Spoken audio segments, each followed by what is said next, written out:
Hi everyone and welcome to EndlessEnglishNotes.com, where today in this video we're going to look at Adrian Rich's Aunt Jennifer's Tigers.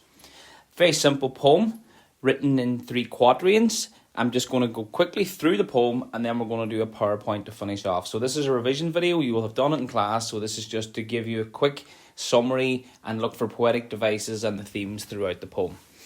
So let's just look at the first verse. Aunt Jennifer's tigers prance across a screen. The word prance here suggests they're confidently walking across a screen. Bright topaz denizens of a world of green. So the bright colours here is important. Very bright. They do not fear the men beneath the tree. Now I'll come back to this when we do the second verse. They pace in sleek, chivalric certainty. Chivalric, so chivalry as in respectful. There's a suggestion that they're respectful, and again it only becomes apparent when we do the second verse. So now before we continue, these are tigers that Aunt Jennifer has created through her needlework. They are her creations. As an artist, she has created these tigers. These are confident tigers prancing around. They do not fear the men. They're respectful and they're certain of themselves. Now, what I will say is that Rich creates a contrast between verse 1 and verse 2, or stanza 1 and stanza 2. We're now going to meet the artist. There would be an expectation that someone who created these type of tigers may be tigerish themselves, but in fact we are completely oblivious to what is to come. Aunt Jennifer's finger fluttering through her wool, find even the ivory needle hard to pull. Finger fluttering, so we have alliteration here, emphasizing the fluttering, and find the ivory needle hard to pull. So whereas the tigers here pranced across the screen, confident, strong, we have a weak person here. Aunt Jennifer's quite a weak one. She can't even pull the ivory needle. Her fingers are fluttering through her wool. Okay, there's a suggestion here that she's weak. The massive weight of Uncle's wedding band sits heavily upon Aunt Jennifer's hand. Now, the literal weight of a wedding band could not weigh someone down, so it is the metaphorical oppression of marriage. Now, important to note here that Aunt Jennifer did not have, Adrian Rich did not have an Aunt Jennifer. So Aunt Jennifer is a representation of a woman, a particular type of woman who is oppressed in the marriage that she is a part of.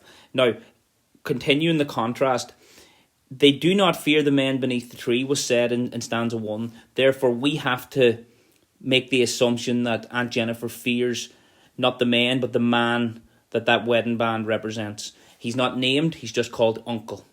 So, again, the tigers pace and sleek chivalric certainty. So, that respectful certainty that they pace in, there's a sense here that he does not have the respect that the tigers has. He's not chivalrous as the tigers. Okay, so think of the imagery there of that, and the symbolism of that. The ring is weighing her down, the oppression of marriage. We know that Rich was not fond of the patriarchal nature of marriage and the domination of men over women. So the power dynamic, this is about the power dynamic between men and women here. When Aunt is dead, so even when she's dead, her terrified hands will lie, still ringed with ordeals she was mastered by. So even in death, the ring will still exist, okay? And the ordeals, so that means the pain and suffering that she endured, okay, that she was mastered by. Mastered there would mean to me to be controlled, that her master was her husband in that regard. So even in death, Aunt Jennifer will still, the symbol of that oppression is still going to be there. The ring is going to be on her finger. And even if the ring was off, the imprint will be on her finger. Okay, however, the tigers in the panel that she made will go on prancing, proud and unafraid. Okay, the PP here again, alliteration.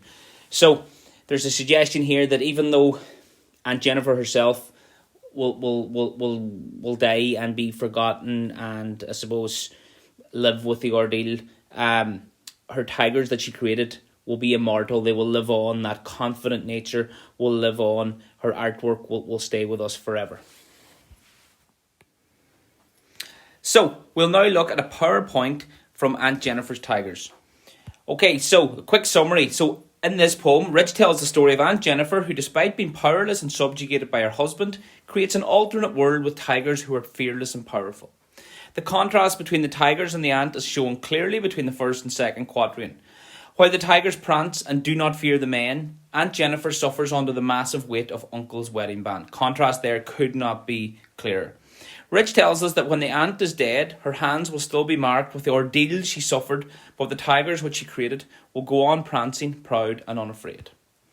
So, Poetic Devices, we have 3 examples of alliteration here. They pace in sleek, chivalric certainty. Aunt Jennifer's fingers fluttering through her wool, and will go on prancing, proud and unafraid. And then the imagery and symbolism is clear here. The massive weight of Uncle's wedding band sits heavily upon Aunt Jennifer's hand. So that's not a literal meaning there. There's a symbolic meaning behind that. So the ring would actually be literally very, very light, but the ring there represents the oppression of marriage and the patriarchal society in which Rich believes the people like Aunt Jennifer live. Her terrified hands will lie still ringed with ordeal she was mastered by. Okay, structure of the poem is something we didn't look at when we looked at it earlier there. So the poem is written in 3 quatrains with a very strict rhyming scheme, which is AA, BB, CC, DD, EE and FF. Okay, so the rhyming scheme is used to symbolise the strict and confined nature of Aunt Jennifer's life with the uncle. This structure and the controlled situation in her own life is contrasted with the tigers, who prance across the screen, indicating that they do what they want, unlike Aunt Jennifer. So the structure of the poem itself represents how Aunt Jennifer's life is led. It is strict. She must conform to a structure set down by her husband. So Rich writes a poem which also has to follow the same type of structure. So it's a very clever way of highlighting or subtly suggesting what the ant is going through. Key quotes: they do not fear the men beneath the tree, shows the tigers don't fear men. They pace in sleek, chivalric certainty. Unlike the uncle, the tigers are courteous. Aunt Jennifer's fingers fluttering through her wool find even the ivory needle hard to pull. Contrast between the powerful tigers and the weak ant. The massive weight of Uncle's wedding band sits heavily upon Aunt Jennifer's hand. Shows the effect of the uncle's domination in their marriage. And the tigers in the panel that she made will go on prancing, proud and unafraid. So despite the domineering husband, her creations will live on after she has gone. Okay, so they're key quotes that you might need to learn off for your essays. You don't have to overquote, but for every point you make, it is very, very important that you have a quote to back it up that you can weave into the fabric of your sentence. Okay, so themes, messages.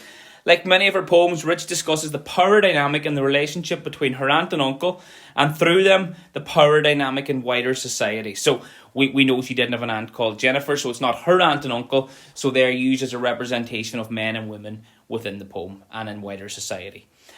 Rich highlights the subjugation of women at the hands of men through controlling relationships and marriages.